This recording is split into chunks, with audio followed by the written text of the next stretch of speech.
All right. A tagline for. And you know we don't give up. It's not your birthday. You can find me in the club, bottle full of bub. Mama, I got what you need if you need to fill a buzz. I'm in the having sex, I ain't in the making love. So come give me a hug if you're in the getting rough. You can find me in the club, bottle full of bub. Mama, I got what you need if you need to fill a buzz. I'm in the having sex, I ain't in the making love. So come give me a hug if you're in the getting rough. When I pull up out front, you see the pins on dust. When I roll 22, so it's drama in the club. Now that I roll with Dre. This is a Uyghur neighborhood, and most of the Uyghurs here have come from the southern province.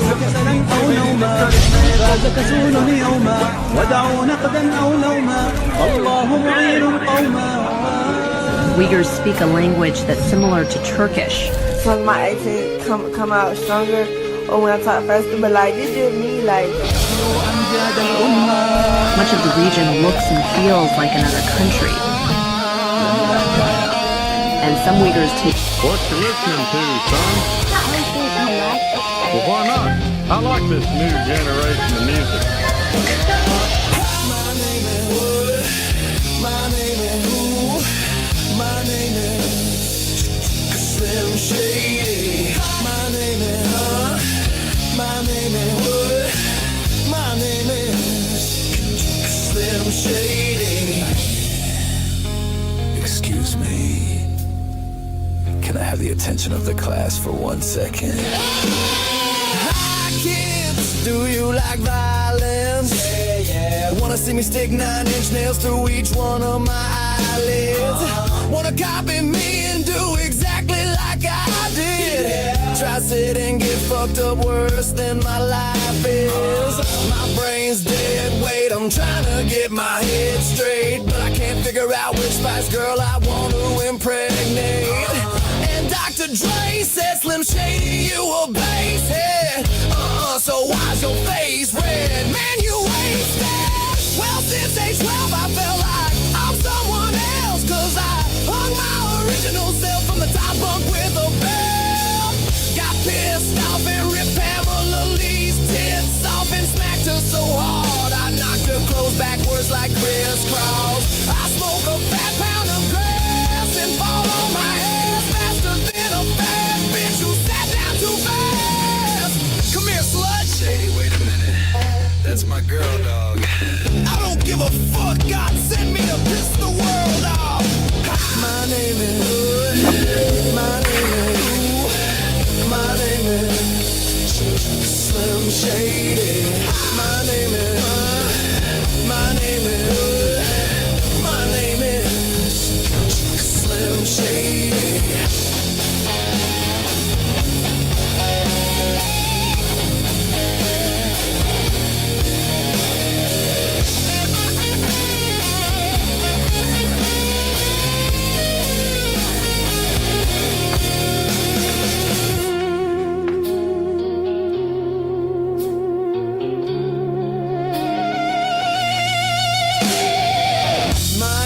Teacher wanted to flunk me in junior high.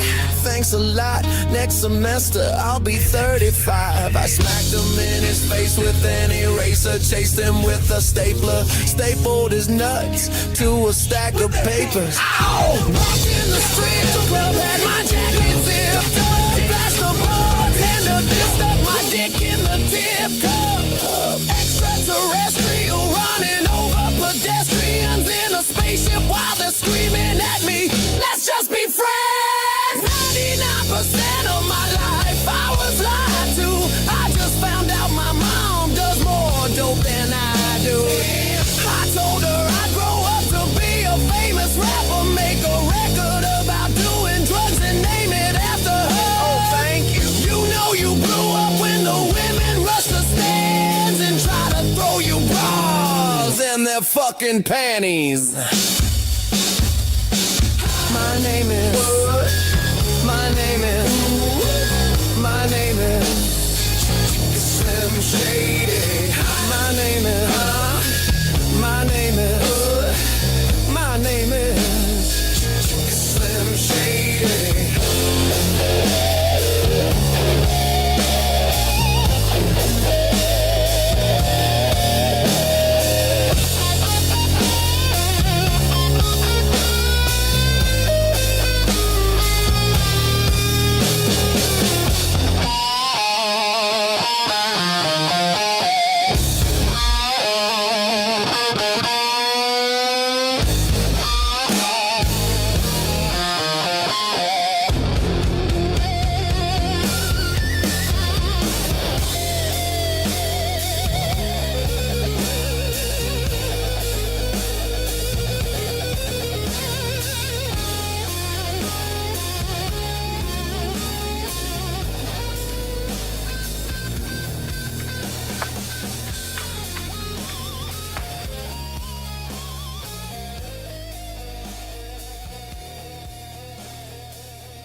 right. All right. Here we are once again. Favorite friendly neighborhood, Dr. Ben's Comics. We got co-host today. We got the Reverend himself, Reverend Self-Destruct. Greetings and salutations, anyone watching, ladies and gentlemen. Sorry for your loss. World lost a great commentator and a funny artist, just a fun artist. His stuff was very simple. Am I eulogizing him now? His stuff was very simple, yet it got the point across. It was very effective, and simplicity is the best for a lot of that, right?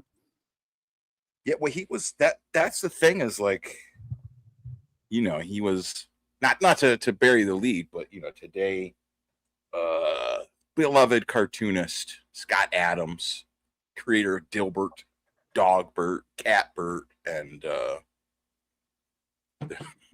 all the rest of his characters. He apparently he passed his caregiver, I guess it was his ex-wife who was there helping him. She said he passed away just before he was supposed to start the show, because he was still doing his daily show at 10 o'clock every day, like in between, like you know, dying of cancer. Like, it's fucking just commitment. Like, and also he'd apparently he said this was when he thought he would die, like today specifically. Like I was looking through some of it, and there's some point where he had her like record him saying like, I think it's gonna be whatever, is it January 13th? Is that what it is? Yeah. Well, he had a double page post on his X. So it was,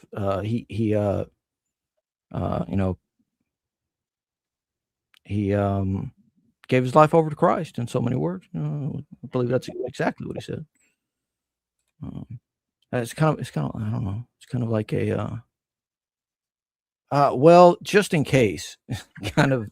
I said, well, I guess that counts. I mean, who am I to judge? I'm just ordained online. You know? Yeah, final message from Scott. Popping one open for the man. Yeah. I'll pour out a new bottle of whiskey, so I'll open up a bottle of whiskey for him. But yeah, this is. I don't know if I want to sit and read all of that. It's a lot, but also like he did sit and listen to all the people that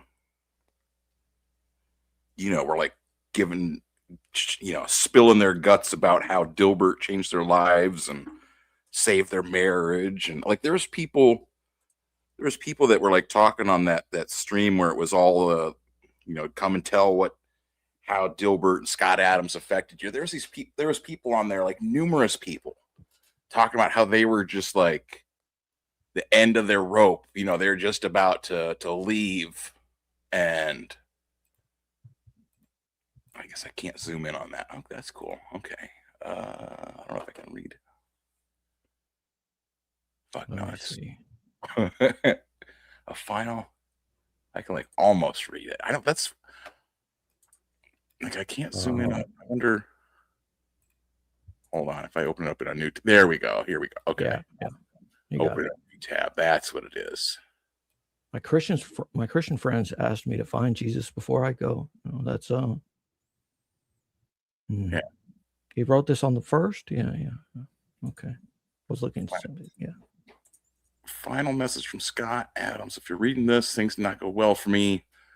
I have a few things to say before I go. My body failed before my brain. I am of sound mind as I write this, January 1st. Oh, that's what you were just saying. If you wonder about any of my choices for my estate or anything else, please know I am free of any coercion or inappropriate influence of any sort. I promise. Next, many of my Christian friends have asked me to find Jesus before I go. I'm not a believer, but I have to admit the risk-reward calculation for doing so looks attractive. So here I go. I accept Jesus Christ as my Lord and Savior, and I look forward to spending an eternity with him. The part about me not being a believer should be quickly resolved if I wake up in heaven. I won't need any more convincing than that, and I hope I am still qualified for entry. With your permission, I'd like to explain something about my life. Okay. Well, that is like, seems like a fair, if you didn't believe. It's something Scott Adams would say. Right. I can hear him saying it. If I wake up in heaven, I won't need any more convincing than that. Yeah, it's very Dilbert of him. I don't know. Let's see. For the first part of my life, I was focused on making myself a worthy husband and parent as a way to find meaning. That worked, but marriages don't always last forever. Mine eventually ended in a highly amicable way. I'm grateful for those years and for the people I came to call my family. Yeah, that's what I was saying. It said that like it was his ex-wife was his caregiver. Like he had, because he lost, like he was confined to a wheelchair for the last bit. His legs wouldn't work anymore. So, which being confined to a wheelchair for only a few months myself, I tell you, it fucking sucks. Especially like if you're like, it's horrible. Then have your ex have to come and help you. And he stayed streaming throughout. I think that's the thing through all of it that really like impresses me is that like, like the worst part of your life, like the doctors weren't like, you might pull through. They're like, this is it. Like get your stuff ready. Like, cause it's over. And like, rather than just being like, hey, you know what, everybody, I'm just going to go sit in the corner and cry or eat Cheetos till I die or whatever. He's like, you know what, I'm just going to keep streaming and you guys get to see what happens. That's, well, if you had heard a ton of compliments, like this changed your work, changed my life, all kinds of such, right? Just right. Yeah, that really would make give you some little bit of impetus to continue your daily what you're doing, which is broadcasting to everybody. Everybody, and it would be interesting to see to note the view count of some of the some of his more already highly viewed videos, and then see what happens in the next 6 months if they jump over, if they don't.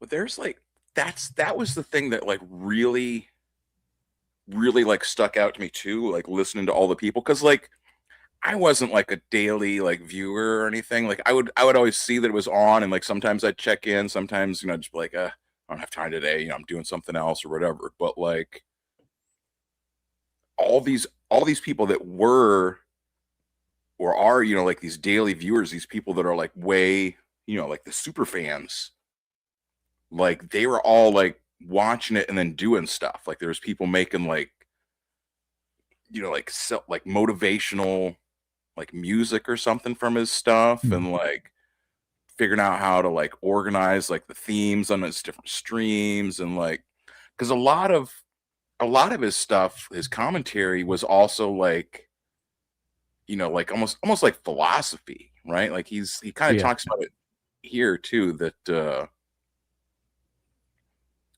he says after once his marriage unwound, he needed a new focus, a new meaning. So he donated himself to the world, literally speaking the words out loud in my otherwise silent home. From that point on, I looked for ways I could add the most to people's lives one way or another. That marked the start of my evolution from Dilbert cartoonist to an author of what I hoped would be useful books. By then, I believed I had mastered enough life lessons so I could start passing them on. I continued making Dilbert comics, of course. So yeah, this was like he wanted to be like useful. That was something he kept stressing, that he wanted to be. He wanted to be. He always seemed a very pragmatic person who just like it's a practical type who's going to look for the optimal solution, especially listening to him for any length of time. He's quite anal sometimes about little stuff and just sticking to it and clinging to it. But maybe that's exactly what somebody needs to hear and I don't know, the aspect of streaming every day and what he said would be his otherwise silent home. That'll do a lot for him, but that'll do a lot for anybody watching. Just their homes, most of their homes are silent too. Right. Right. Or many of them. That's what I mean. It's like it was like such a like so interactive, because he's always talking with people in the chat and like watching. It seemed like he was more like using the chat as like an instant poll kind of feature. You know what I mean? Because he would ask questions and like put this in the chat. I mean, lots of streamers do that. Put a 1 in the chat or a 2 in the chat. But he was doing it for more than just like, do you like this hat or do you like that hat? Like he was, I don't know, doing like I said, like he was trying to make himself be useful, trying to put like show people how to reason things out, like how to read a news story and be like, okay, well, what in this news story sticks out? Why do you think this would be believable or false, or do you think it's true? You know what I mean? Like you'd show how to like tear apart like news stories, and like that's and then too, like I think the best kind of description I can think of is he's that sort of like tough love kind of like father figure. That was the other thing. A lot of people had lost their fathers, and so they were like kind of latched onto him because he's giving out advice and telling his life lessons, and right.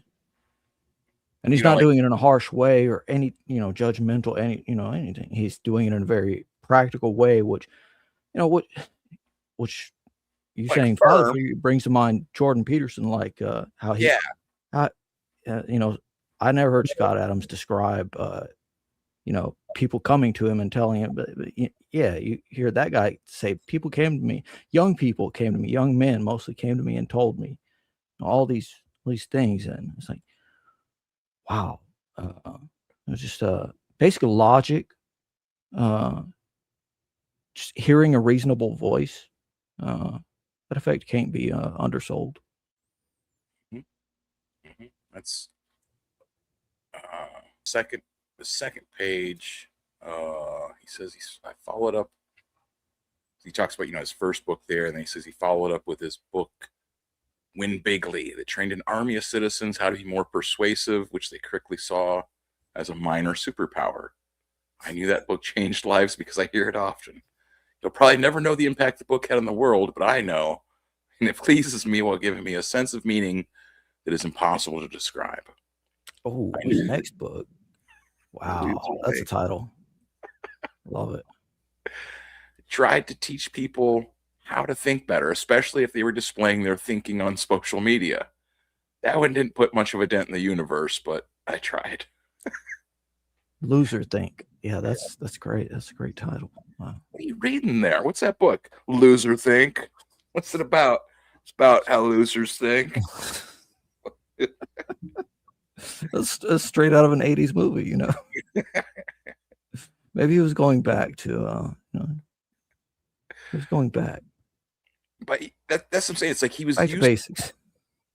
All the stuff he was doing, in his podcast and his show is just turning all those lessons and discussions into books. So I mean, if we take this in the Comicsgate kind of sense, you could potentially look forward to Ethan turning Trashcast into a series of books. Wow. Ethan as a father figure. Oh my goodness. I heard him saying something on some clip. I'm like, oh my God. No. Man. Talking about someone in a dryer. I'm like, no. Ethan, you're grown man. Don't say that. I tell you, when Ethan lays around the house, he lays around. Finally, my book, Reframe Your Brain, taught readers how to program their own thoughts to make their personal and professional lives better. I was surprised and delighted at how much positive impact that book is having. I also started podcasting a live show called Coffee with Scott Adams, dedicated to helping people think about the world and their lives in a more productive way. I didn't plan it this way, but it ended up helping lots of lonely people find a community that made them feel less lonely. And again, that had great meaning for me. I had an amazing life, gave everything I had. If you got any benefits from my work, I'm asking you to pay it forward. as best you can. That is the legacy I want. Be useful, and please know I loved you all to the end. Be useful, period. Yeah. Signed. Well, they didn't sign it. He could, got a scanner somewhere. We could have signed it, but Thumbprint it or maybe something. we could forge a signature. I don't know. Yeah, so that's I mean, like I felt that was, and like I didn't want to try and like latch on, because there's this whole community of people, like he's saying, all these people that all found themselves in the Dilbert and Scott Adams chat rooms and stuff, and didn't want to try and be like, come in like, hey guys, I want to stream with you guys too. Like, I felt that would be kind of, like you just show up. Like you're saying, like my tagline should be bodies are dropping, Dr. Ben's talking. Like it just You got a mortuary background setting, something. right. It just I don't know. It's really interesting. Started a podcast, live show. Call it whatever, right? Podcast, live show, whatever. It's something somebody is going to listen to, because they know the guy's name, so they're going and they know his humor, or they at least can get some of his humor. And his humor being, like you said, people in the chat rooms, they're looking for like-minded individuals that are maybe they don't hate their job, right? But like you have some little quirky things about it. And other people at the job are really quirky too, and like Right. this frustrates me. So I could vent to somebody. I could vent to the author. He's live right now.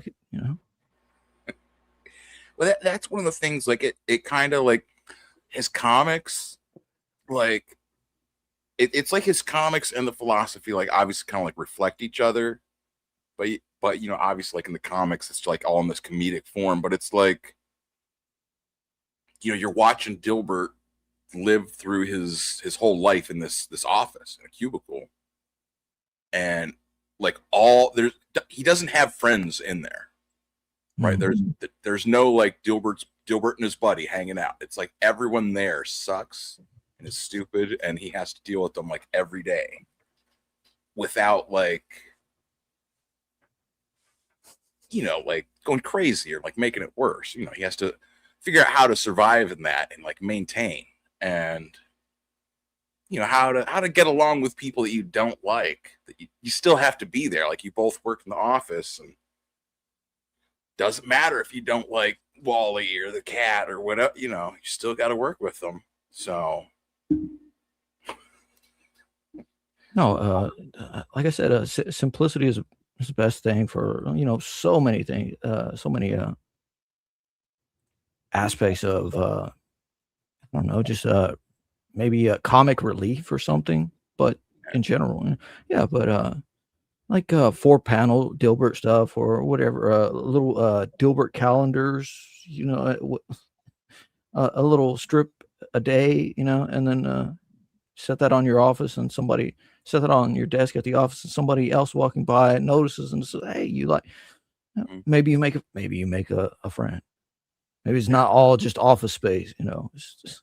Exactly. Like you find out like, oh wow, they like this strip too. You know what I mean? Like it's just like finding like the smallest things that you have in common with someone that can like make the difference, like how you see them. And that's what I'm saying, is like I think it's like that was his usefulness, was like helping people learn how to, like he's saying, like how to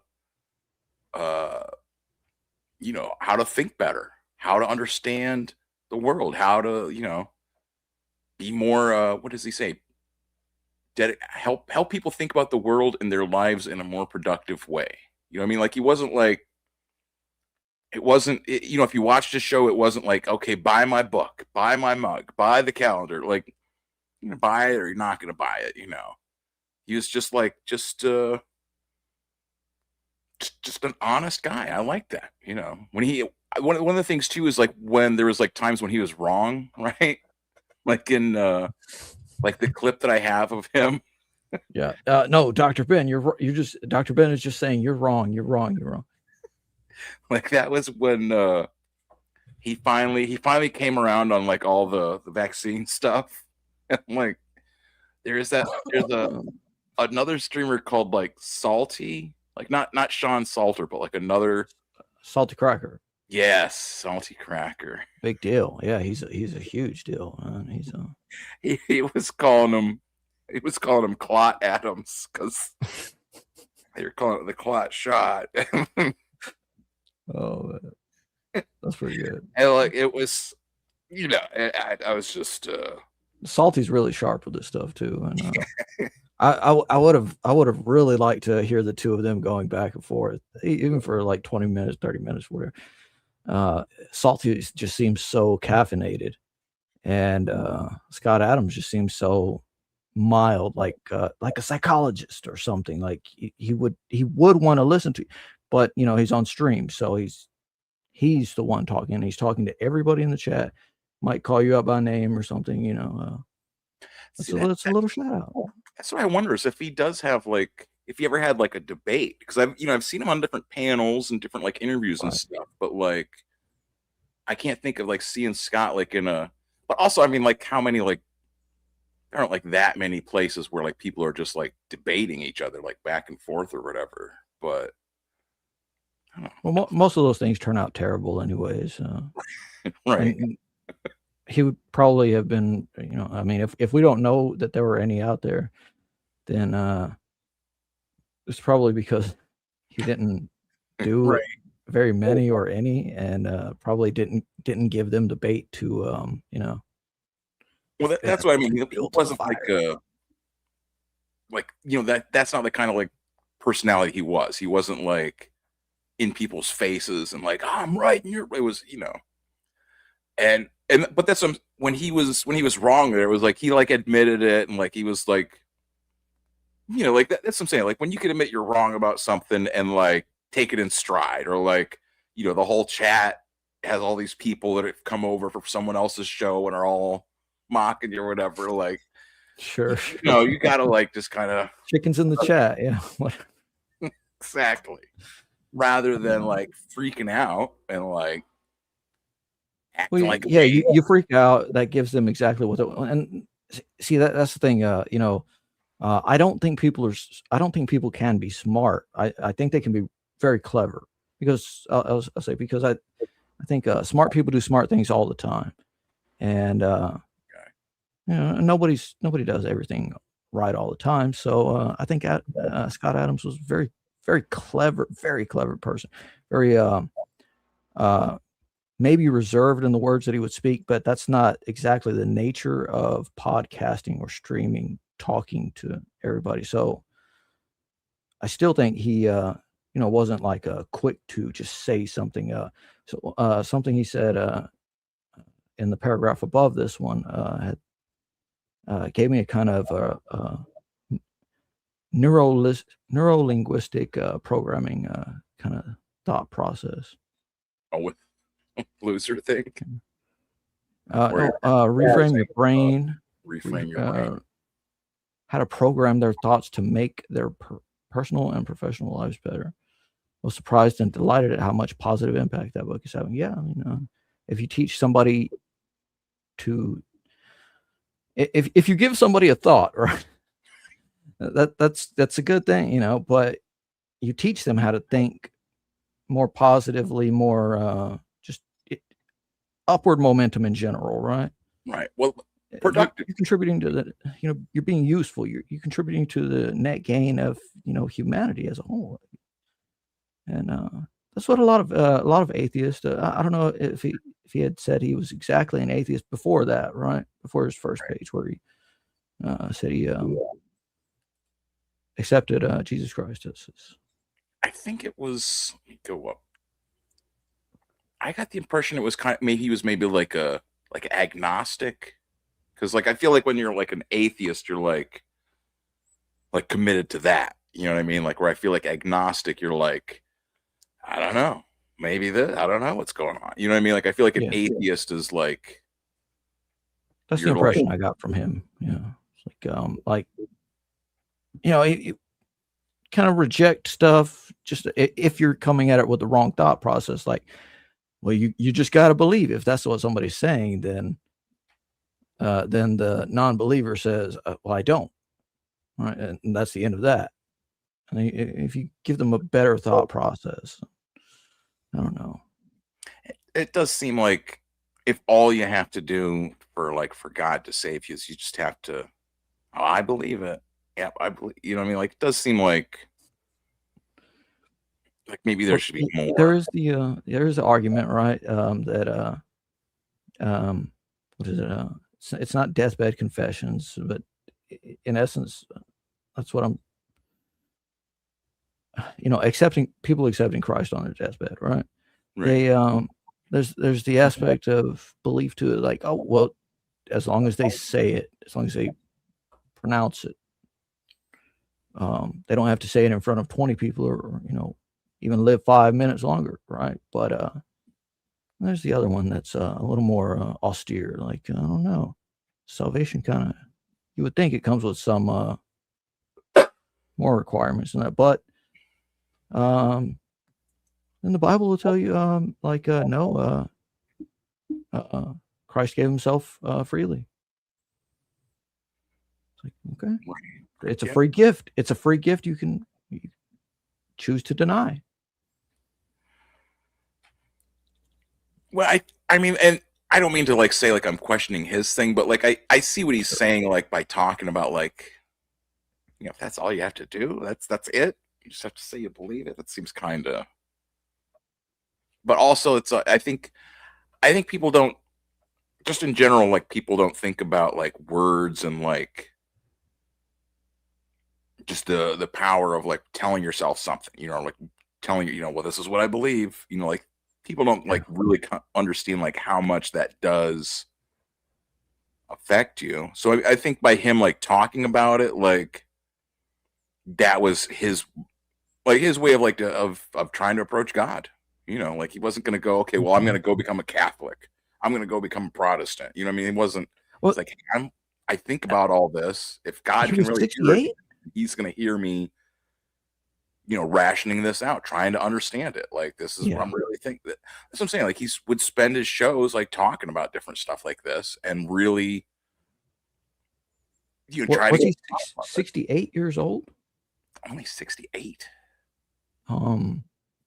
No, it just seemed very if you go back to that first page, you could see the wording he chooses. It's extremely clever wording, right? Oh, were you already on it? Oh, geez. You're on it. So you have to suspect that in 68 years, a lot of people had told him, I want you to, get saved. I want you to, and you don't have to go to church, whatever, right? That kind of deal. It's it's not about, right. It's not about this or that. It's just a personal relationship. Right. And that could be with the, God in Christ and Christ in man in you. Right. And you treat yourself better, right? Like he was telling so many people to do, think better of yourself. Just a little, whatever. If it's just a little bit, contrary to someone like maybe Andrew Tate or someone who's think that you are amazing, right? It's no, you're probably not amazing, but it is a step in the right direction. So it's an overstep. Well, it's listening to the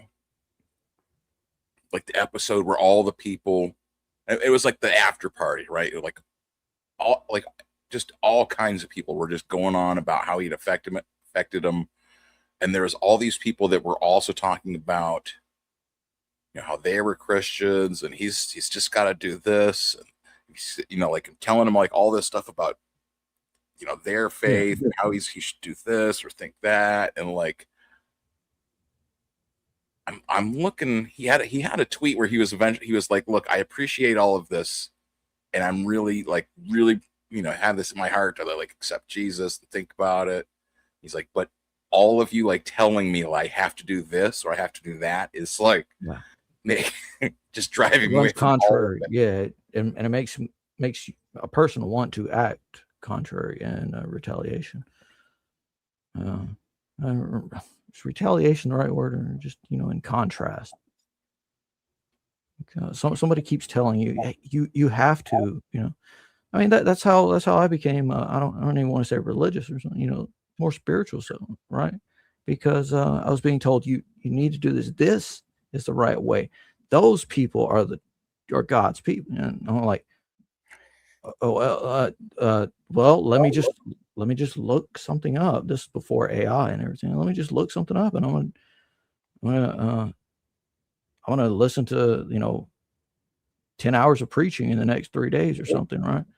And black church, and learned it like, oh, it's not that. It's about a personal relation. You don't have to shout to the world or something, or try to force it on other people, because that's a deep acceptance a person needs to. Right. I don't like. I know there's the part where like Jesus says, if you, how does he say? If you deny me in front of men, I'll deny you in front of my Father. But if you confess me in front of men, I'll, whatever it is. But it's not like. Right. Yeah, there's also the thing where he says, like you have like, if you're going with him, he says it's like you're taking a, what do they call that? The thing that goes on the horses, or not the horses, the oxes, if they're like plowing a field, the yoke, right? They have a yoke that goes on to 2 oxes, and he's like, come and take my yoke. Because like, look, it's not going to be that hard. I'm here with you. You know what I mean? Like Jesus isn't like, wants you to be crazy. He wants you to like ruin your life trying to tell people that you believe in Jesus. Yeah. Like that, you know what I mean? That's like counterproductive. Like it's not. And he doesn't want you crushed under the weight of some guilt or, and that's what a lot of, that's just what I'm saying. A lot of people play at. So over his 68 years of life is like, I mean, the way he words this is like,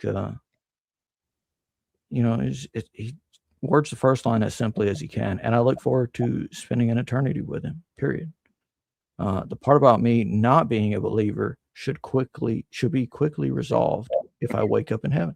And that sounds like Scott Adams right there. A little caveat to the first line is like, he just has to, it's like, that's the agnostic part that you had said, where I was like, atheist, I don't know. I never heard him say either, but well, I don't know, I heard him say something at some point. Blanking. Right. It's religion's just like a hard thing anyways. So like, I mean, like if you say you're a Buddhist, right? What does that mean? You know what I mean? Like you can ask 100 different Buddhists and get 100 different answers what it means to be a Buddhist. The same thing with any of these things. Well, that you're a Christian. Okay, well, what does that mean? Well, that means every different person you ask is going to have, I mean, hopefully they're all going to say something about Jesus like that. You would hope that'd be like the defining or like the thread between all the Christian religions would be that they all believe in Jesus. But who knows at that? Like things get so crazy. But I don't know. That's what I'm saying. Like I think being an agnostic is really seems like the most like probable thing for him, just because it's you can't prove a negative or whatever they say, right? And so that's what he would ration it out that, hey, I can't prove that that God doesn't exist, so that means that there's a chance that he does. There's a specific term for this wager, right? Yeah. Like, would you rather, take the offering of eternity in heaven or risk, and that's the wager. God, exactly. Which I saw someone else talk about it too. Yeah, I did zero preparation for this. I was drawing a bit ago. No, I don't want. No. It's a Yeah, here we go. Pascal's wager. Yeah. A wager for conversion to Christ at deathbed. refers to the concept often linked to Pascal's wager. It's a rational gamble to believe in Christianity because the potential infinite reward, eternal life, outweighs the minimal risk, a life lived with faith. If God doesn't exist, making belief the safe bet as death approaches. This idea, also known as deathbed conversion gambit, argues that facing mortality makes faith a sensible choice, despite criticisms that it's based on fear, not reason, and doesn't account for other religions or the difficulty of forced belief. Notes Reddit users and Medium. That's your AI knowledge is fucking Reddit. So that's one of the things to remember with whatever the Google, like the Google AI uses Reddit for its fact checking. Like that's just what's up? What's up, One Gun? Hell yeah! That's one gun. Yeah, Ghetto. I thought it was Ghetto Robo. Yeah, I thought they were different people. I think it's like his twin brother, maybe. Okay. At the end, it says one, and I think that's somehow. Pretty sure that's one. That's what I've been going on. Is that is One Gun? Okay. Yeah, deathbed conversion. That was what I was thinking of. Notes, Reddit users, and Medium. Yeah, like you said, AI using Reddit and Medium of all things to. I don't know. I've pushed so much stuff out of my brain, things I had heard about. These sources, right? Medium or Salon or Jezebel or something. Right? I was like, they're all approved sources, but AI standards, depending on what you're asking, right? But well, you saw Grok is going to be used. The military is going to be using Grok. They just God help us. Grok and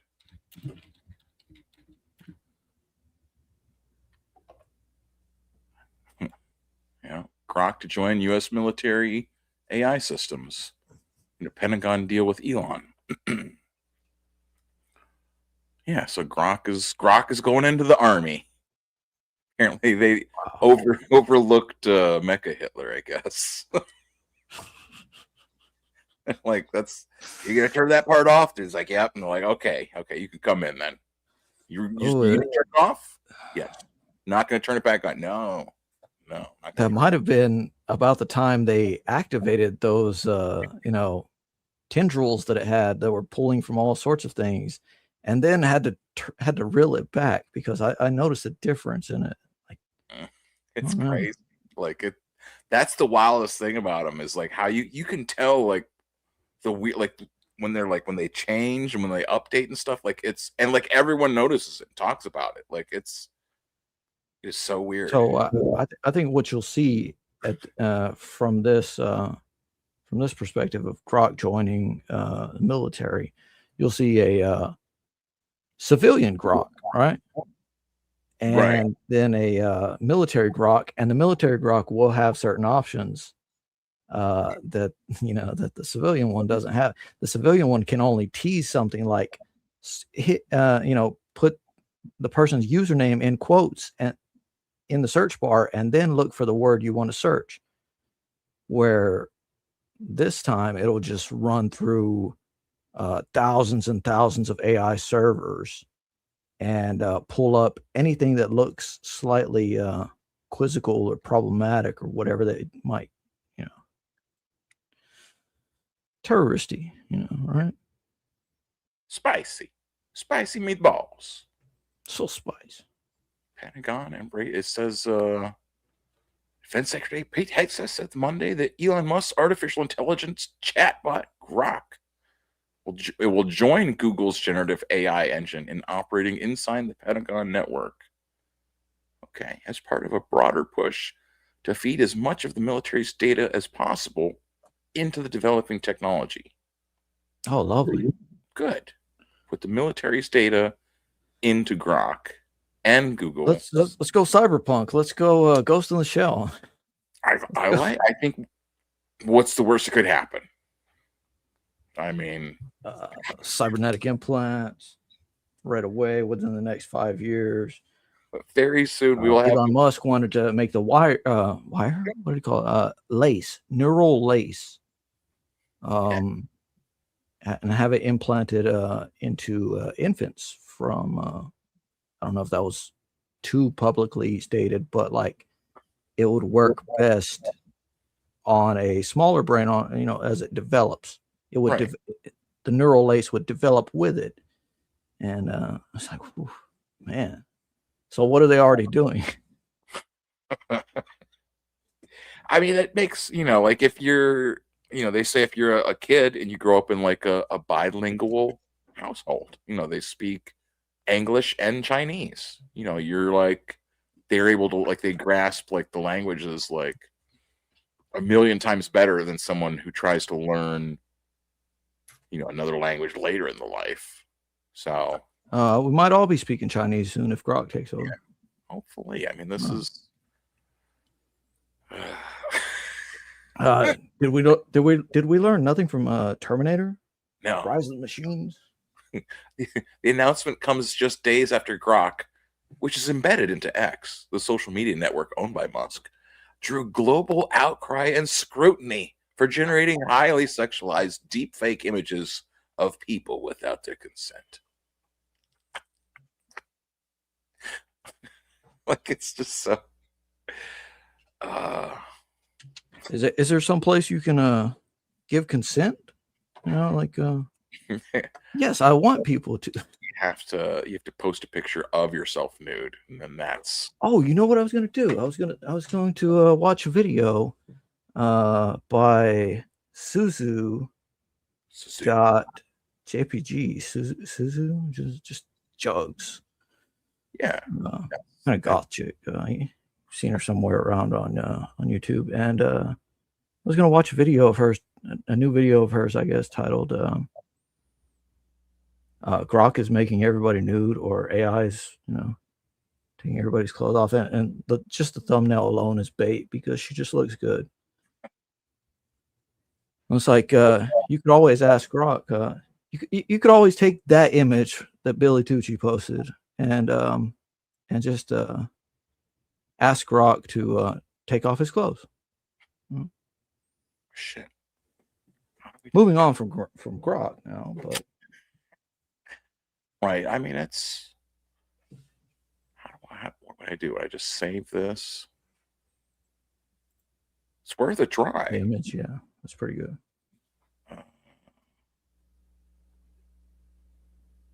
Sure. Okay. I think that's there. And then we just go to Grok. Edit image. And then we'll just say like what? Make him an angel. Make him a small I don't know. Make him a small baby-like cherub, but with the same head or something. All right. Probably the baby part. I'll just a nude angel. A nude. Oh, you can't. Yeah, I don't think it's gonna let you do nude. So let's see what happens. Just thinking about it. Maybe. Uh-oh. Oh, okay. So, since it's a guy and he didn't have his didn't have anything lower. Yeah, that's very nice. I think the one with the tie. I think that's the. Yeah, apart from the tie not going around the neck. Oh. He's a little wider in the second one, a little chunkier. Yeah. Well, he is. Look at that. Like he's like, oh. It's pretty good. That's what people were complaining about. Didn't have Dilbert's permission to take his shirt off, and it did it anyways. So I mean, now the military has it. Who knows what they're gonna do?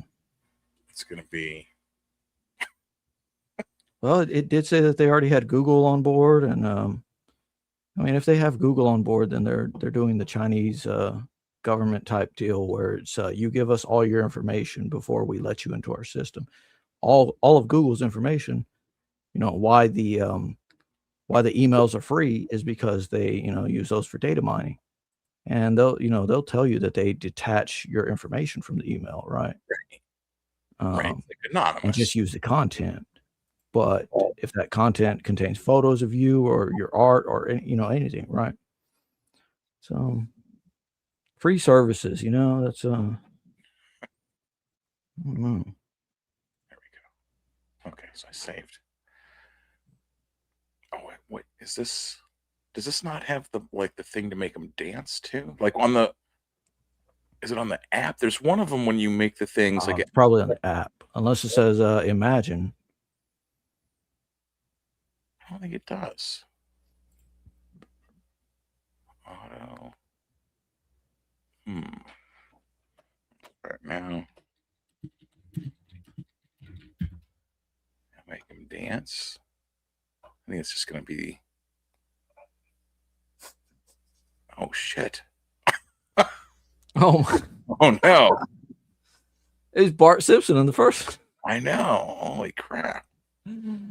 Oh my God. Bart's real father was Dilbert all along. Oh my God. And that's why Bart needed glasses and those corrective shoes and whatever else. Some retainer or something that changed his voice or something. Some spray in his throat. Was it something? Does that? I guess that means. Damn. That means March. Is that? That's kind of what I take from it. Is that Marge is possibly. I mean, Bart does that beside each other like that and in angelic form. I mean, Bart and Dilbert, and even Bart is almost like Dilbert. Like if you just, Dilbert as a child. Oh man, that could be like the second part of his name. Take off the Dill, and it's just Bart. Bart. Oh. That's him. I think Bart. I don't know. Dilbart.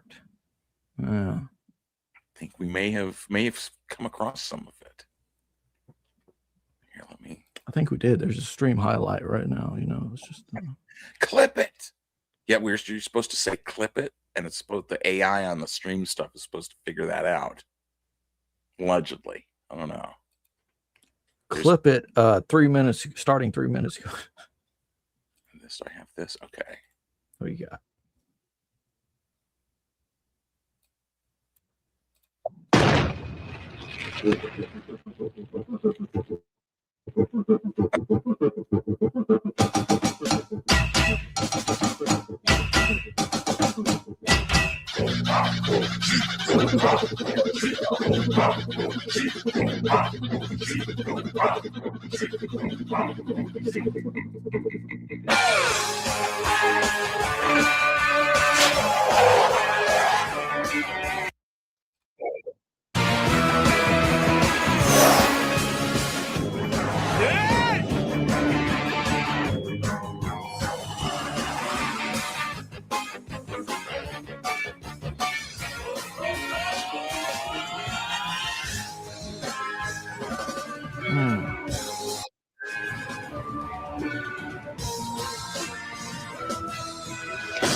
There's another one here.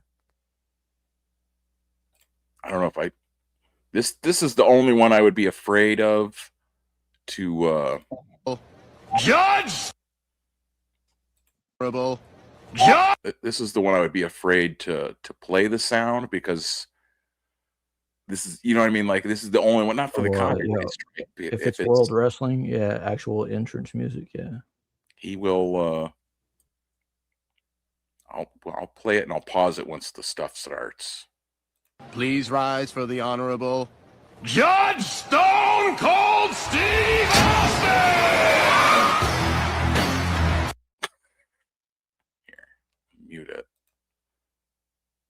Well, I don't even know the music, so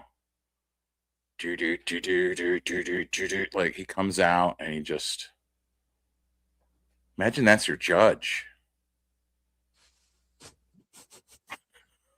And he doesn't walk in with robes. He walks in beside the court. Walks in through the crowd. Very Let's see. Okay. yeah. He says order in the court. Let's have opening arguments in the custody case of Dilbert versus the aliens, robots, cows, hillbillies, a billionaire, and 17 engineers. Whatever you decide, Judge Stone Cold, please use your wisdom and compassion in making your decision. Thank you. You want compassion? Take your ass to church. Custody is awarded to the freaks.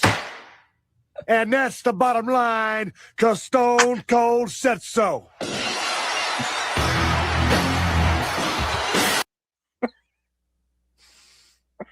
You want compassion? Take it to church. Oh my God. It was like, I'm going to church. I accept it. Oh, that was Exiting the window now. the picture of like Stone Cold like flipping him off at the table is just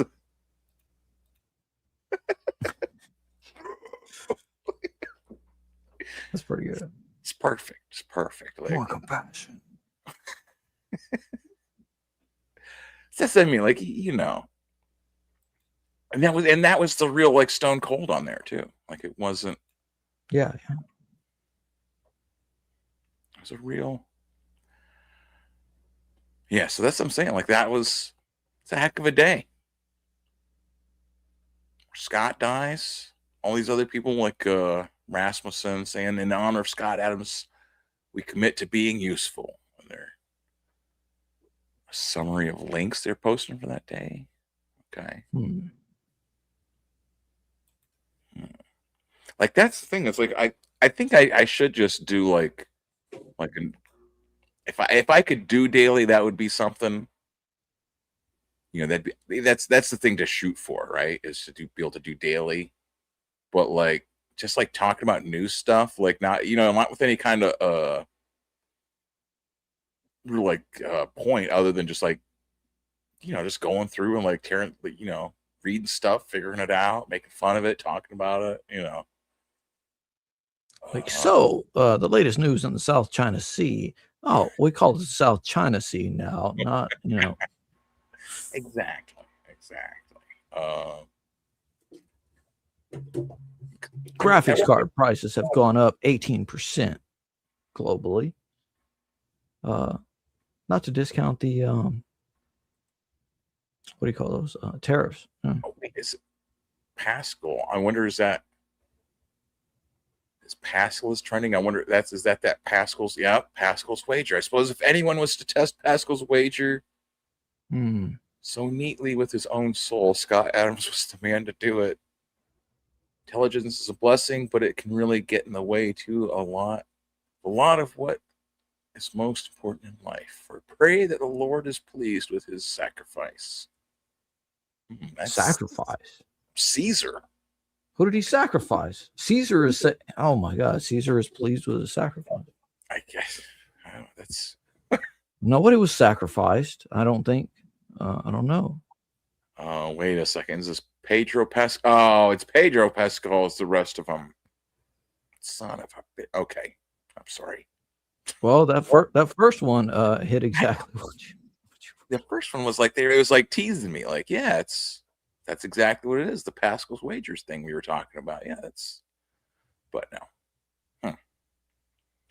Yeah, that's I mean, every day, they're just lists of stuff on here to talk about. All the, Yeah, and you could just go through a lot if you wanted to, but on a daily basis or whatever, or a couple times a week or something.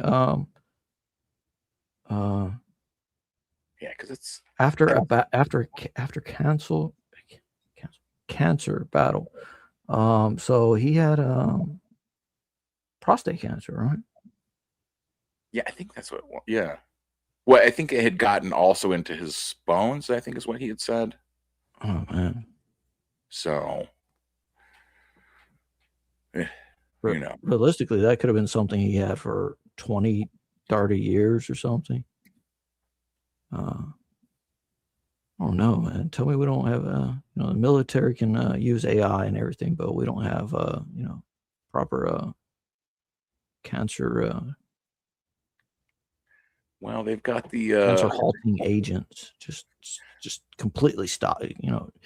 Not just like blast it and then let it spread throughout the body into bone marrow or every other part of the body, but the other thing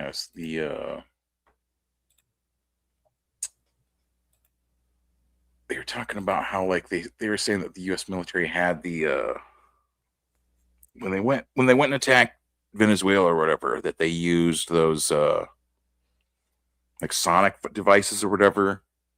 Like it's supposed to be something like it hits you, it's like a sonic wave, and just you can't even do anything.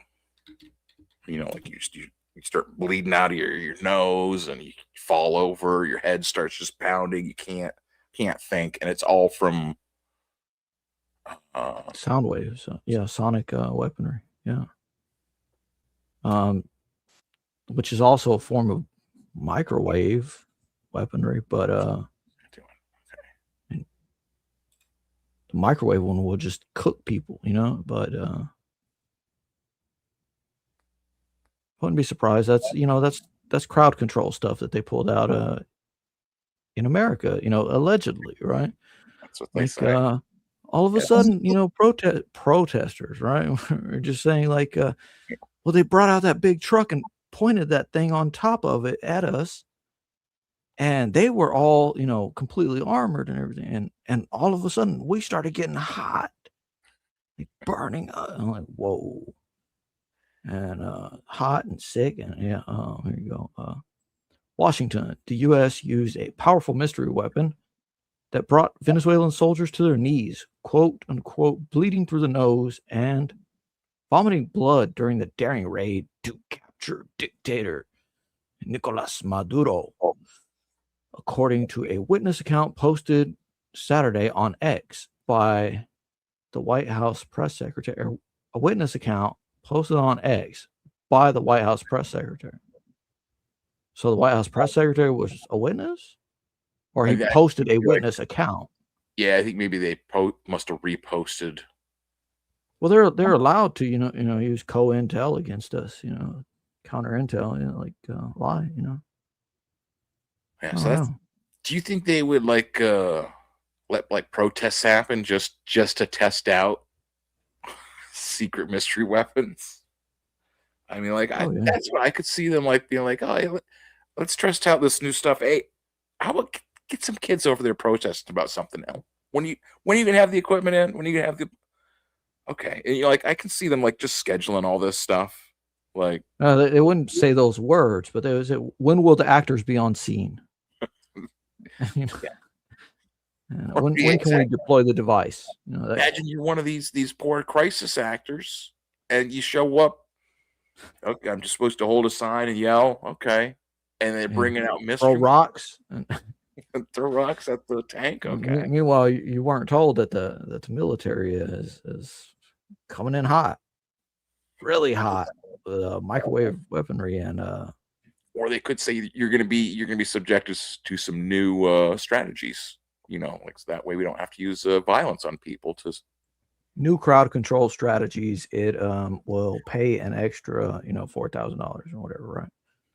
You may, sign this NDA. You may experience bleeding through the nose and vomiting blood, and among other, right, whole list of things a person might experience, and for months after. This little bit right here made me recall, not that I can completely recall it, but made me recall hearing something about U.S. diplomats in Cuba, and something about Havana syndrome. I don't know if it was it was implied that there was some kind of audio thing just making, it was like the lowest level of symptoms was really bad nausea and tinnitus and such like that. And I'm like, sounds like a weaponry I heard about on any number of shows. Yeah. Yeah, this is 20. Oh, this is right on CNN 23 hours ago. Havana syndrome, Pentagon brought the device. Yeah, it's all popping up again now. Havana syndrome, the history behind the mystery. And that's 2024. When they can rhyme it, it's going to be, it has to be real and true. And, Oh, that's even the Foreign Policy Research Institute.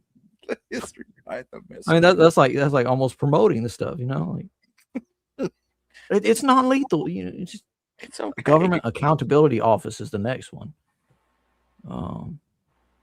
Americans affected by mysterious. Pull it up. Fuck. Let's do it. Let's at least get onto the good list. We're in here. We're spreading the information. The good stuff is what we're doing here. We're not like those other guys. Severe headache, dizziness, blurred vision, tinnitus, vertigo. About a decade ago. Yeah. So it took a decade for the papers to come out that this was a real thing. Not, it doesn't matter the marriages it might have destroyed or, family members alienated because all of a sudden somebody's just saying, I have tinnitus. I can't hear you, honey, or whatever. Right. Or excuse. You always have a headache now. You're always dizzy. Or gosh, have you always been that fat? And it's like, really, your vision is just blurred, right? And you're just seeing like 30 extra pounds on your wife or something, right? Yeah, imagine your wife is a diplomat. And, oh, yeah, she's always got headache. Honey, I have all this excuse in the book, woman. Every day you have a headache. Every day you come back from work, you're in a bad mood. You leave in the morning, you're happy. You come back. What is going on? And that's really good. It's a really good statement. Really good way to put it. Huh. Yeah, no, I remember like them reporting on it back then, and then like after they first reported on it, I remember them talking about how like, no, it's all just fake. They don't have sonic weapons that can give you headaches. That's crazy talk. Like, and that's the thing is like any of these, like with like all the stuff in was Zelensky and all that stuff. You look at like the history of like what they were saying about all the people over there, and they were going on about the Azov and they got a problem over there, but and then like all of a sudden like it's just like they just anything they wrote before is just like just not even acknowledged. It's like but it doesn't matter because they're the victims. It's like the Azov battalion, right? It's like with their all their tattoos of their tattoos don't say anything like white supremacy or anything, right? No, their tattoos are simply the old symbols of purity and pride and say the black sun and other such symbols. Yeah. There and are the guy one of the guys that maybe he was from that battalion or maybe he was just a Ukrainian soldier like they said he was. He was at Disney to get an award. Disneyland, Disney World, doesn't matter, wherever he was, right? He got an award from Jon Stewart, who is John Leibovitz. But the athlete, the Ukrainian athlete, had on full sleeves, like like tight sporting sleeves, right? For athletics, because he was getting an athlete's type award. Yeah. And meanwhile, then they pull up another picture of him without the sleeves on, and he's got some tattoos, man. Jon Stewart's like, you're doing great stuff over there. Jon Stewart. Tattoos aren't the appropriate attire for every occasion. If you're getting an award from a person that you've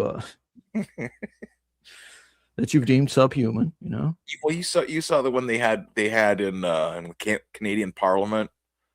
It's a veteran from World War II, and he was like one of the ones that fought against the Russians he's Ukrainian that fought against the Russians, and they're like giving him a standing ovations, and they're like afterwards they're like, hey, actually that means he was with the other guys. Yeah, that means he was on the wrong side. Like, but now he's on the right side, so it's okay. See, that's the 1984 stuff. They were all like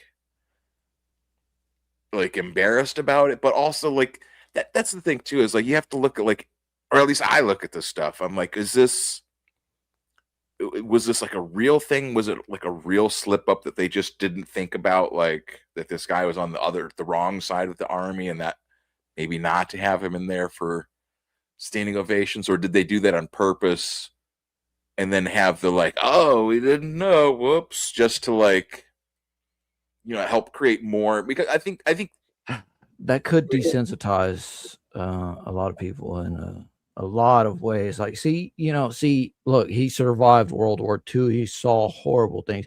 He said that not everything he did was good. I was like, yeah, that sounds like the people that created Hannibal Lecter, right? Like in at least in books or movies or something. It's like his little sister. She was in the stew, and you ate her too. All Quiet on the Western Front, wasn't it? Is that what it was? A little bit of cannibalism, starvation.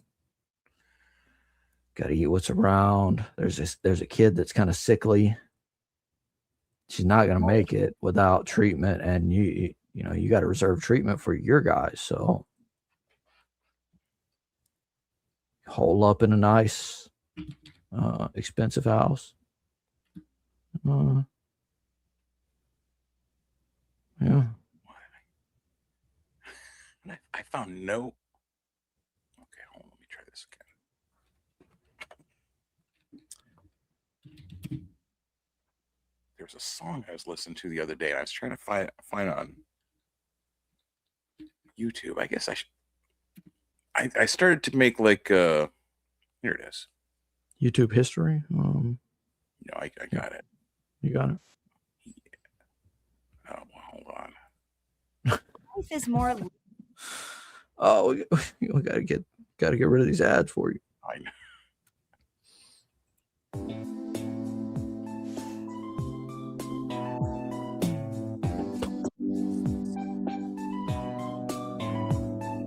First you get the haircut, then you get the titties.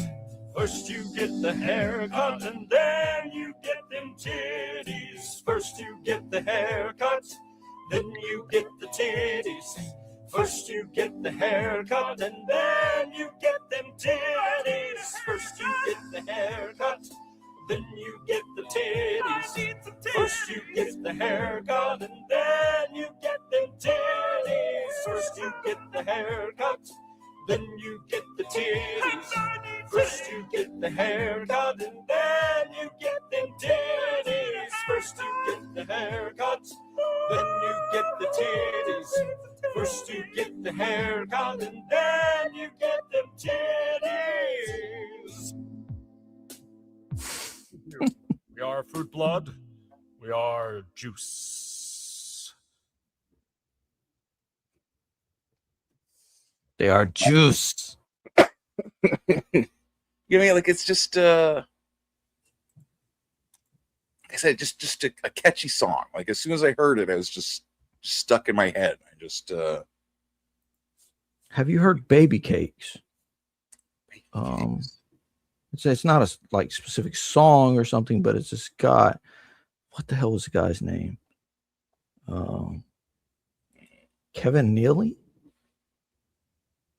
Oh, Brad Neely? I think I know what you're talking about. If you just type in Neely and Baby Cakes, it'll show the guy. You think Baby Cakes is one word or two words? One word. Okay. I mean, it's not that Baby Cakes is an amazing, thing in itself, but the guy has produced some, and it's very cartoony, very simple like that. and it was on Super Deluxe way back in the day. I could not see the There you go. like my image of the screen. Every time I do something, it gets smaller on the computer screen. Wait a second, what is that doing? Yeah, the real Brad Neely. Okay, let me write that down. Okay, there we go. Let's see. Yeah, there's a whole. He did like a couple of shows on like Adult Swim or whatever, didn't he? I don't know which ones he did specifically, but yeah, he did something for them. Oh yeah. For jail? Is that what it? Is that the other one? Okay, yeah, that sounds pretty close to it. That might be. I mean, and just from looking through the thumbnails, it's like it's just very cartoony stuff. Diary number lies.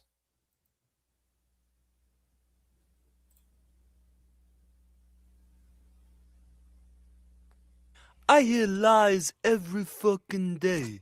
Even me, I lie to myself. Here's some of my faves. I've heard that even guys can get pregnant from swallowing semen. And that wolf men don't need wolf women to make wolf boys. And that God only likes certain types of love. And that God really likes it when wolf men lovingly swallow semen. I've heard that women. The wolfmen are doing what? No. Wolf milk. It's wolf milk. Well, that's what God really likes, though. Okay, fuck yes. God and John Malin. God and Comicsgate. Love the wolf milk. I've heard that women have 2 sets of teeth. I don't know. And have you ever heard that Freud was a motherfucker? Like a real one? I hear that all the time. And supposedly the Pope has no superpowers. They say he's not even a mutant. Whatever. And once a little poodle-looking fucker told me that suits are supposed to fit like this. Well, poodle fucker, this goes right to you and all of your measuring men. It does often go into a little bit of freestyle, I say freestyle, whatever style. And it's it's pretty good. It's not bad. Poodle fucker, this goes right to you and all of your measuring men. They say things happen for a reason. They say the cocksuckers are bad. They say that God has a plan. Everybody's fucking lying to me. They say the rhythm will get me. They say that salad ain't sucky. They say that ladies never do. Everybody's fucking lying to me. They say a chicken's never wishing to commit suicide, and that all the Bigfoots and swamp squatches have died. No way. No way, no way, no way, no way. They say pizza ain't a funnel. I say bullshit to that. And I don't believe that lobsters are okay with the bass. And that secret thing you're doing each and every fucking night will make your hands get super hairy and you'll lose your fucking sight. No way, no way, no way. When I was a baby, Daddy told me something crazy. He said, son, your mama left me and she went and joined the Navy. I said, Dad, you fucking kidding? He said, no, not past the gravy. And the gravy I passed. You know how people say what doesn't kill you makes you stronger. Well, I've seen it nearly killed and that just couldn't be more wronger. And the women are supposed to only like the giant donger. So the gravy I pass to them. Creme de la creme, la de la creme. Creme la creme, la de la creme. That is me, the creme of the de la creme. La creme, la. Neely Comics. There you go. It's pretty good. Yeah, just real simple stuff. Creativity. That's all that's needed, a lot of I'd never thought that much stuff about werewolves before. With The guy is the thinker. and that was, I mean, like what would you say? Technically, that was a good rap, like the rhymes and Yeah, the, it's you know what I fine. mean, like, Yeah, it's fine. It's passable. I mean, it's not like, oh, that shit went hard. Oh, right. But I It's mean, like, you know, he stayed on the beat, and it was like yeah. there's a couple like clever points. I mean, that's what I'm saying. Like technically, I think that's what I'm saying is like I think technically is like the right word to describe what I'm saying. Not a good Wait. Are you saying technically or technically like Sheer Davis? like technically, like technologically. I don't know, I would say both. You know, technically as well as technically. Just I don't know. It's something different, but it makes it different. Think of like a rap song that's like it doesn't rhyme or it doesn't like doesn't have any flow. Like it's someone like they're rapping and you're just like, stop. No, that's not good. You know, like Some that's of that like, Ukrainian rap, yeah. Ukrainian Russian rap. Oh man, no. Put it till it that lady, like that was. I don't think I've seen that. No, I've been a fan of this guy for a while. I didn't even know his YouTube channel name though. Maybe that's what I could do like a rap show, or not like a rap show, but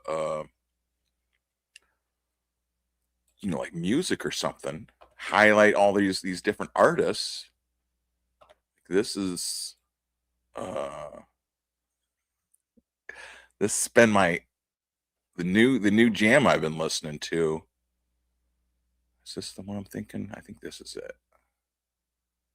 Her name's Humpback Chunk. Okay. And that's not it. Hold on. I mean, that's a good one too, but no. You got to start with the right one, or else you won't. I make you just nut, a slap on your butt.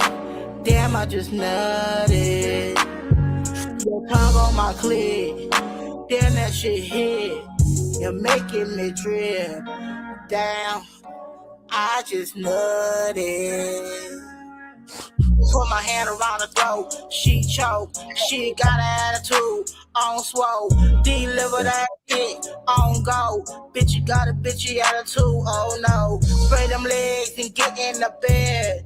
Get her all up in the bed. Put lil' shorty to the headboard. On some naked shit, ain't that some shit? Woo! Bitchy attitude, home go. I give her that dick, she gone moan. Then I give her this tongue, make her fucking run. And baby talking all the shit, baby shut up. Yeah, you got an attitude, choke you up. Put your legs on the bed, let me beat it up. Yeah, don't fuck with a lame nigga. Huh, bitchy attitude, tame nigga. Baby, I'm with you.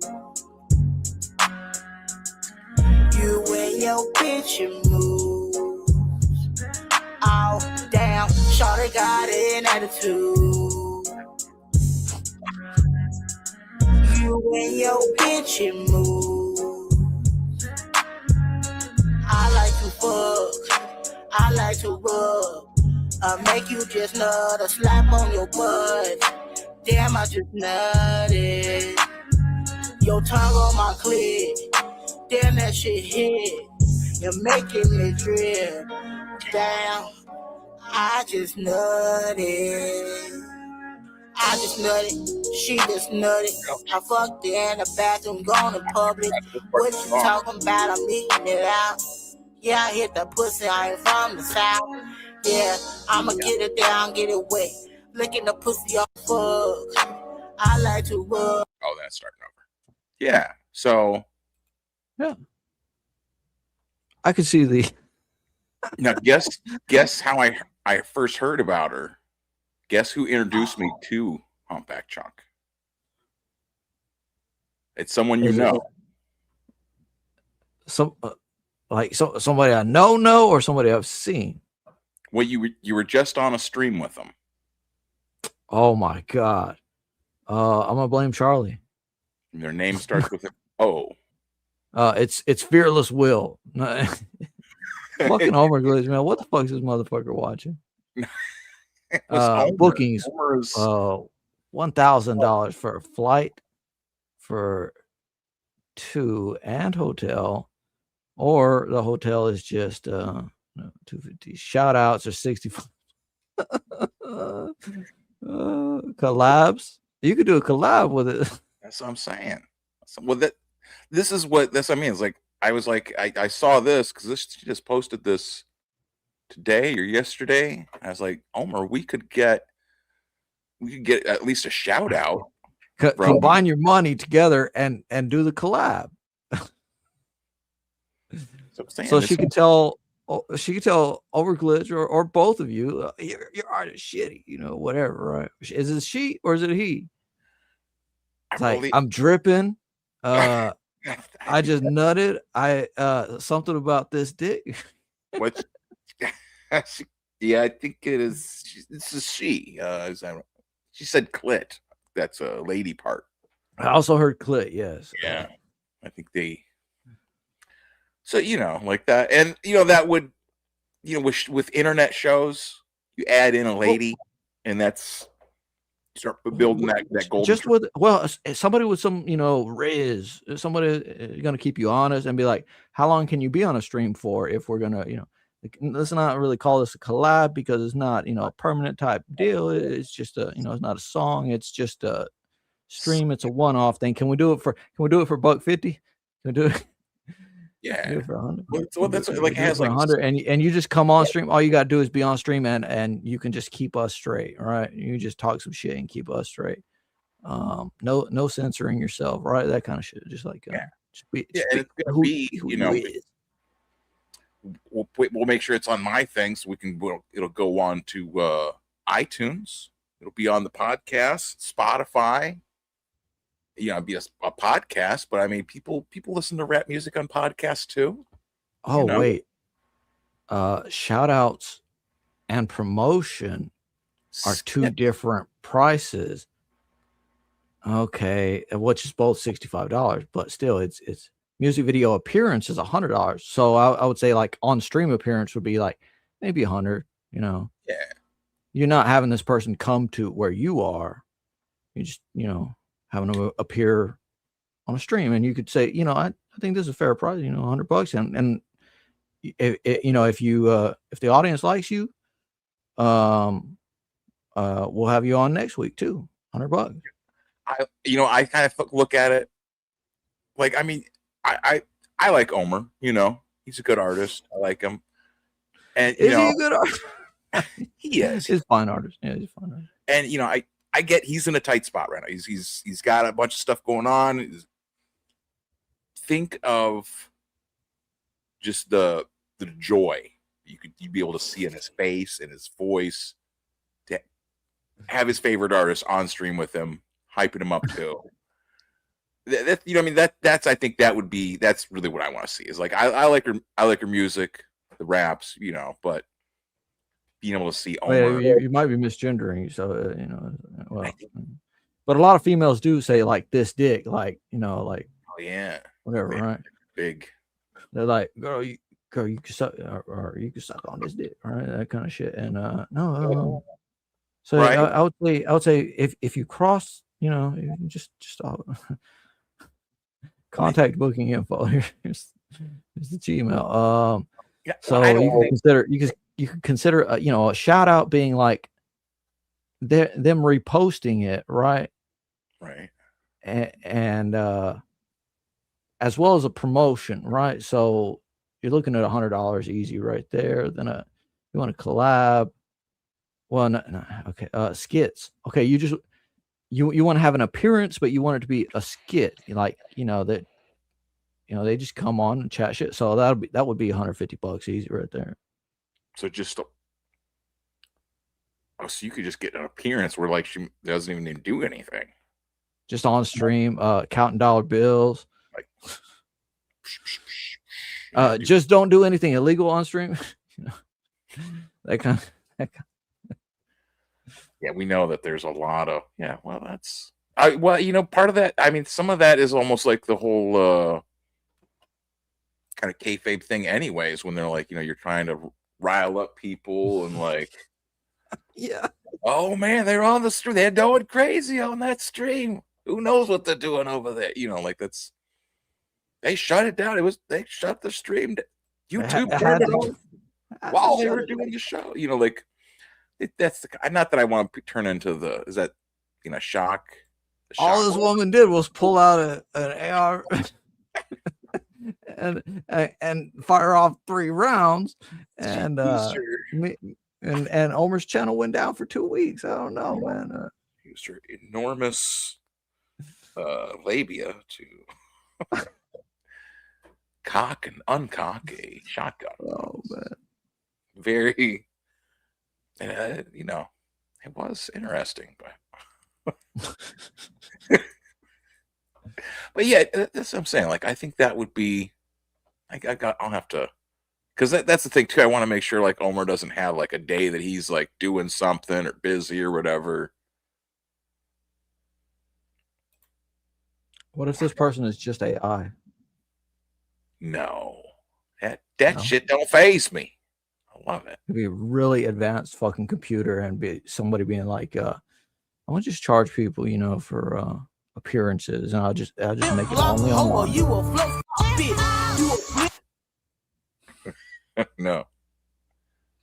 No, that's a real one. No. You think that's AI? That's what I'm saying. I'll mute it just so we can get like more of a. I don't think that's AI. I mean. Oh man, let me think of another one. Have you seen the fat niggas AI? Yes, the whatever specifically they called it, but them fat niggas, right? AI. I think that's what they call it. Right. I think so. Yeah, it's like a whole series. Well, there's that, and then there's like there's like Wigartha now, right? No. Let me run to the kitchen and to the bathroom. Is that the right Wigartha?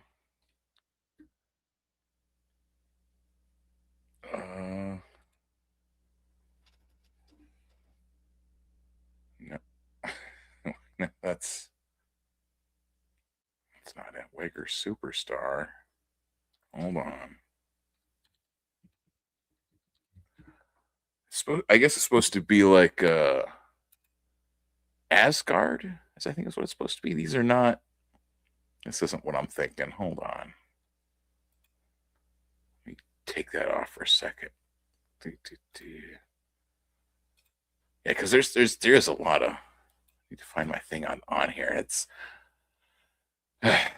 Oh, you know what? Actually, I could play us a song for a second while he's off. Yeah, let me take a break real quick. Play us this is the other song I found on Instagram here the other day. It's hold on, it's pretty good. Oh, let me try it. Yeah, DT nigga. Drop 3 bombs at the end of discussion. Fuck, I ain't running from nothing. If you see me running, I'm running for president. Missiles on missiles, you know how we coming. Tell all your men we gon' blow up the country. I see you tweeting online, you a sucker. One more threat and I'm pressing that button. They trying to impeach me, they know that I'm thugging. I'm getting locations, I'm dropping 100. They sending that shit, they get stopped in the sky. Said one more thing, everybody gon' die. Since 6 of the men and they making it hot. I don't need no permission to blow up your spot. I don't need no permission to make you a target. You must not heard what happened to Hey Barack. They must not heard what happened to Bin Laden. Since men deep and everybody buy it. If we get it started, nigga, we ain't stop. I take them to World War like I'm Johnson. They done let a real slime in the off. Stop talking about nukes, you ain't even got it. I would say your name, but I can't pronounce it. Fuck is it, Masu, Masal, ooh, first of the money, we clocking they rip. Had a home on the head, we tactical with it. Take over your country, infested with fit. Tell Ali that he better repent. Setting up base right outside of the fence. Tell Qasim that nigga a bitch. Dig his ass up and I kill him again. You still ain't get back with that boy, he got bit. In the way that I did him, how could you forget? And I'm smoking your leader, this shit getting bored. They not trying to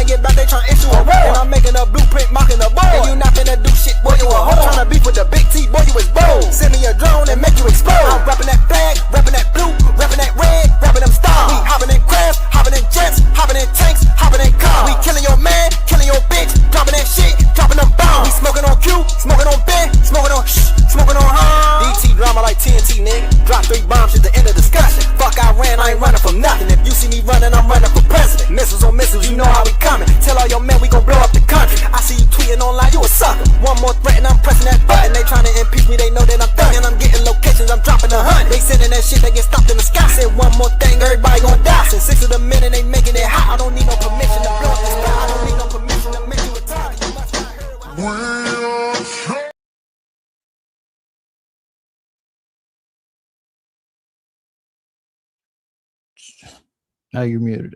Yeah, just turn on my stream. Just turn on restreaming it to my channel. I was just too late, and now you're still muted. I was just too late. You've been muted for the last hour, bro. No, I was just too late to. I was muted. What happened? To turn it on at first. Yeah. Couldn't hear shit for an hour. Oh, god damn it! You've been running the show by yourself. Your rap name is Lil Plus, and you hey, if you wanted to, honor Scott Adams, right, or whatever, right, or just what was the two things you said? Be useful, right? Okay, well, I don't know. See, this stuff makes me think Ballers or something. Right? So I was like, is that useful? I don't know. It's useful as entertainment, as whatever, right? So I was like, okay, you can just play a bunch of Instagram videos. That's kind of what Ballers. That's what they were doing for a long. That's what I found this on here. Yeah, that kind of stuff. Now I'm talking about it, and and this one is pretty. Rap name is Lil plus the last reason that you were in the hospital. What is your rap name? Little testicular torsion, little blood when I fall, little caught myself on fire while riding a skateboard, little circumcised, little cock break, little piss and blood, little couldn't shit correctly, little rectum, little tumor, little constipation, little peanut, little stroke, little door dash, little stuck dodo, little balls, little testicular rupture. Your rap name is Testicular rupture. What was the last reason I was in the hospital? I didn't even go to the hospital last. I think the last there was like I had to stay overnight in the hospital like 2 years ago. I was pissed too. It was constipation, right? It was, they couldn't get it out. Low constipation. They had to dig it out. Oh my god! I think it was like my foot got infected or something. Like one of the scars on my foot was all, getting all like pussy or something and leaking, and so like a little leaky foot. That sounds good. Little leaky foot. Little leaky foot. Shit, me, I cannot fucking think. It's probably been over 10 years since I've been in the hospital. And okay, well, consider I just consider not root canal, but like 2 teeth removed or something, being put to sleep at a teaching hospital type setting, right? I consider that as being in a hospital. I don't even know if that was the last time, but let me see. Lil got a couple of teeth removed. I don't know. Little dentist. Dentist. That's okay. I don't know. That's stupid. Little orthodontic surgery. Orthodontic surgery. I know that. I mean, that's the thing. I love that there's like there's so much of this, like people like making stuff into like songs, like all those like like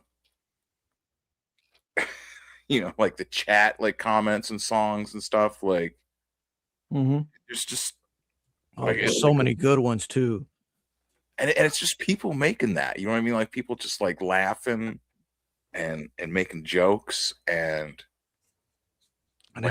having AI read the comments and sing songy like Nordic tone or whatever. It's what else could you want to do with AI? Like that's the kind of stuff though that like I think people get upset about, or that, like the people that are like whining about, like they're like artists are against AI because it's stealing their art, and like that would be considered like theft because they're using AI to create a song. And it must have been trained on other songs or whatever. So they would be like, that's evil. The AI is Well, some of this, what was it? Sora recently paid, Sora AI, right? Yeah, yeah. I believe it's partially with Google, paid like massive sum to license shit like Mickey Mouse and whatever. And even though we've heard so many times, oh, the copyright is expiring. Well, yeah, the copyright is expiring on, like these old as original versions of the character, not this like modern, Right. even Marilyn Manson in Mickey Mouse ears and such, right? I think you started yours on That's a good question. On Restream. Are you sharing the No, YouTube thing or? it's yours. It's Okay. I'm gonna check it, make sure it's going. I was gonna say, like, if I was gonna stop because we're at like an hour. We're at a minute and 42. No, minutes. that's good. That's good. Just because that way, like, if it's under 2 hours, whichever one of them makes clips will make clips from it. Yeah, you got it. But that's what I'm saying. Like, I don't know if it's I should stop this one and that one, but then we'll still be in here. So that's what I'm saying. Like, if you're just sharing the YouTube thing, or are you sharing? It's this. So you got to end at a certain point. Then we just end because nobody likes Scott Adams. Nobody we know likes Scott Adams. They like art that takes 18 months to draw one page. Like no, cartooning has massive value. What time? How many out? 1 point what? What do you have to end at? Oh, that's what I'm saying. Whenever, like, we can, that's, I mean, it's like 1:43 right now. So like, just as long as we're under like 2 hours. Okay. Yeah, that's what I remember you saying. Yeah, no. I mean, look, cartooning has a lot more power than conventional art. And conventional art being, not modern type, whatever, like duct taping a banana to a piece of cardboard, and selling it for tens of thousands of dollars, fucking money laundering. None of that shit. No, it's just cartooning has a lot more power than I think people want to give it. Mm-hmm. Just think about if a full on, like if somebody invested their time, like say you invested all your time and energy into dropping your own stuff, but I'm going to make a cereal, right? Not the cereal you eat, right? But Dr. Ben's cereal. It's like a story, a serial story. Like yes, based on true events of, say Comicsgate, right? Or whatever, of the personalities in Comicsgate. That's why like depictions of certain characters, certain people, right, are rallied against. It's like there's too much power to tear somebody down or just bring them down to a touchable level. It's so easy to like mock someone with a comic or a cartoon because it's like they're so just the nature of cartooning. I mean, that's what like people go get caricatures to see themselves look silly, and it's like usually people that are like the sort of people we don't like, the sort of people that don't like to be made fun of are definitely the ones to make fun of. You know what I mean? Like the people that like see like a picture of themselves where they look like. See, I see that as everyone in Comicsgate. They don't want to be made fun of, but they want to make fun of everybody else. And I'm like, no, nothing is off the table, man. Nothing. Just that's the way. That's my premise, right? And I've heard somebody say that just recently too. Like nothing is off the table. You can talk shit about whoever you want to, and it's not even talking shit or whatever. But if you drew, so the story behind your piss gore strip. Yes. Him walking to the gallows is that Ethan Van Sciver had said, wouldn't it be, like really cool if somebody made a Calvin and Hobbes style, and that he saw that, and he said that was too much. Like, I don't like he didn't even want to pull it up on, you know. It's just He wanted like, to pull up some other stuff that was like not really meaningful, not really serious. But if you take stuff to a serious, you know, tone, like, I mean, that yeah. is the thing, is like, it's, you know, like if you do like, I mean, if you drew Shane Davis as Eeyore, that would hurt his feelings really bad. If you drew Mandy as a horse, that would hurt her feelings really badly. that could get you kicked out of. It gets you kicked out of Comicsgate. That's he's been kicked out of everything. I got kicked out of Comicsgate because what the heck is it? That's what I was trying to pull this up. I was like, oh shit, I should pull this up when he's talking about it. That would make sense, but it is what it is. Yeah, it's in like the. There we go. I just wanted to get what. In light of recent revelation, yeah, man. Why I didn't want. No, I just say that's really good cartooning. You know, it's dark.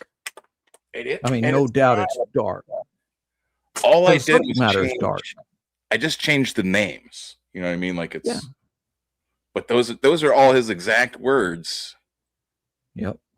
And I mean, that's reevaluate. Yeah, I remember saying or writing that.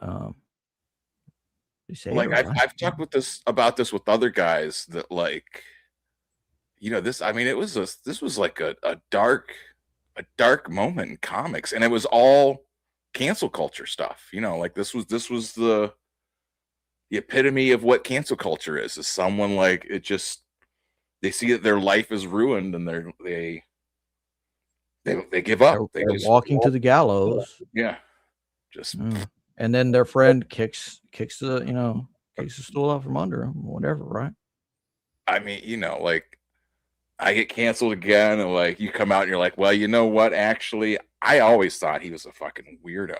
Like I never trusted that guy over the last 20-something months or whatever. I agreed with Patrick Quinlan the entire time. I just was trying to build up more evidence. We thought maybe he was a serial killer, so we were trying to gather evidence. You know what I mean? I'd just be like, what? Forget that he introduced us to Jessica Biel. Exactly. Be nowhere near Jessica Biel if it wasn't. My doctor. Oh man. Speaking of before time winds down too much, I clicked into Fusebox's stream. And I'm like, what the hell is this? I don't know what this is. I clicked into there, and I just looked at stuff for a second, and I'm like, oh, there's only there's 20 people watching, but there's only Cynic and Katie in the chat, and I'm like, oh, whatever, right? And there's like EFAP in a video of Katie. And I'm like, so you know, so what? Something about progeria kid. I'm like, man, this you got to be able to you can make fun of everybody else, but you know, some people don't want to be made fun of, like that. You know what I mean? Like it's just like that's, and I get it. Like some people are just, you know, they're just not ready or something. I don't know. But then there's also the idea of the untouchable aspect of a lot of personalities, you know, personas, right? You know, like I could say anything I want to anybody else, but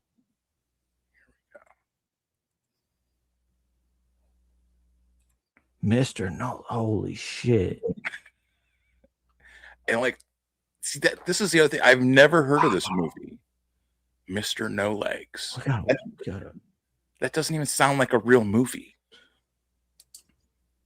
Oh my god! That's why I think I had like a Mandela thing. Like I went over into a Mandela universe where I'm not quite sure what all the differences are, but these are some of the tells that there was no Mr. No Legs movie before. There was just the No Legs. Because why would you not have heard of it? That's what I'm saying. Like Shout out to Dr. Ben's Comics, No Legs, available on eBay at Dr. Ben's Comics with an X. The new documentary about with Jessica Biel, like it came out 6 months ago, like in June, when I was like finishing working on this. Like I you know what I'm saying, like seriously, May and June, maybe even July, all the way up until like I got the comics, I was still working on them. Like I was like every day looking up stuff on it, and like none of those times did any of that come up. That's what I mean. That's what I think the Mandela difference is that I had a similar experience, but not that similar. It's just the other day. I was thinking, wait, no way. I'm remembering something, like that shouldn't have been. I'm like, before, yeah, it's very odd. It's very, very odd. But no, definitely want to watch this. Mr. No, give yourself a big shout out, and before the timer hits, and play us out. All right, before the timer hits. All right, folks. Well, that is let me pull off that and go back. Oh, son of a fuck. This one. There. Holy shit. Okay. I'll flip back to the other camera. All right. Yeah, so go check out I'll put the link in the description, or there's the link is on the should be. Yeah. It's up in the corner. Click the QR code, goes right to the eBay. Or just look up any of my social media. So, my eBay is on there. Dr. Ben's Comics. Go get a copy of Van Piglet. Shout out, $65. Oh, you froze. Or am I froze? Oh, fuck.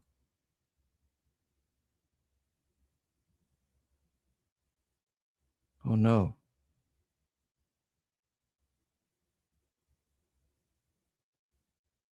Oh, no. Well, he can't end the stream, and I can't end the stream, so hopefully he gets back within 4 minutes and some change. Because there's an requirement to go below 2 hours for StreamYard Premium to make clips of the show. Hey, it's my show now. Fuck it. What's up, guys? Nobody in the chat. Where's the chat? Nobody in the chat. Nobody cares about Scott Adams, huh? See, I was trying to say, I think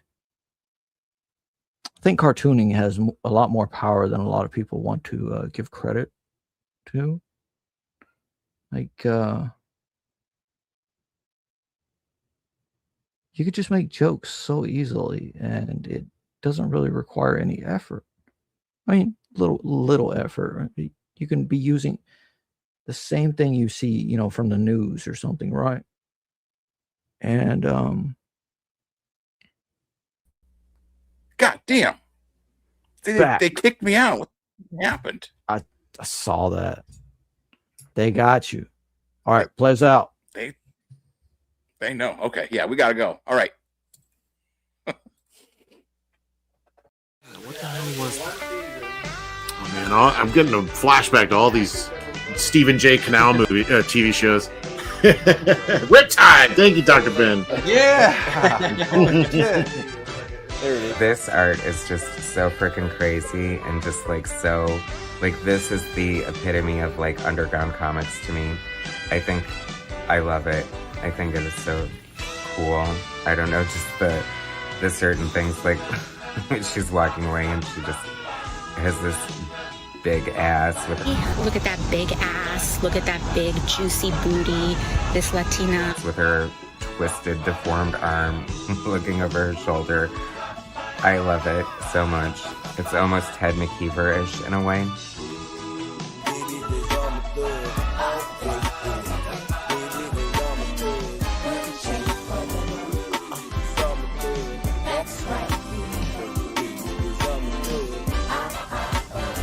Check it out.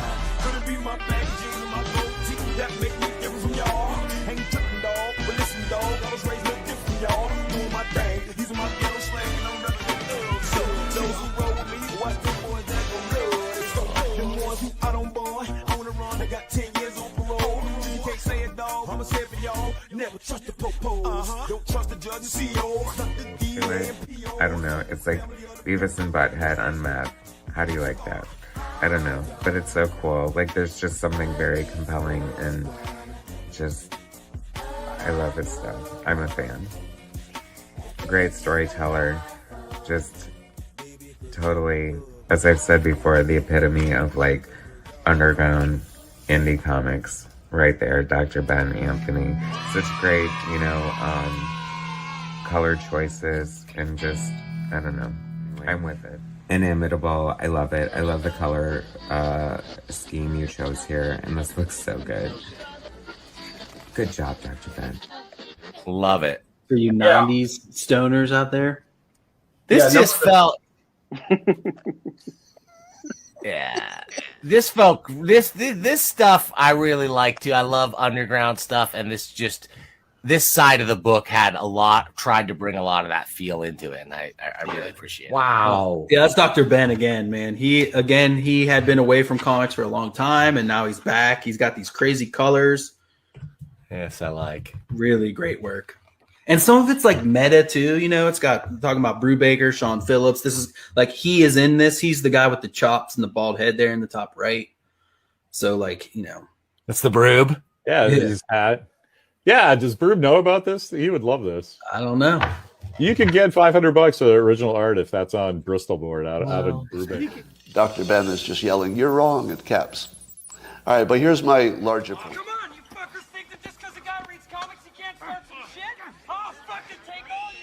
Yes. I gotta give Dr. Ben some props real quick.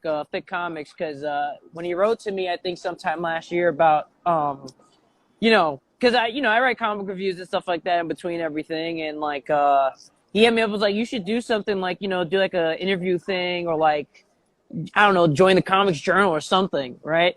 And I kind of just took those words to heart and just kept going for it. So Tony, I'll be interviewing you very soon down the road. And yeah. Well, me and the Lord, we got an understanding. We're on a mission from God.